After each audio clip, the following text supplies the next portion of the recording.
কিন্তু এ শহর কি আর এমনটি থাকবে?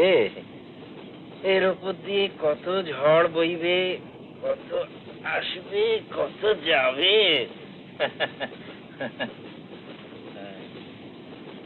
একদিন শঙ্কর এসে বললে, তুমি অদ্বৈতবাদ না মানতে চাও মেনো না, কিন্তু গৌতম যে দেশের সর্বনাশ করলে সেটা মানো তো?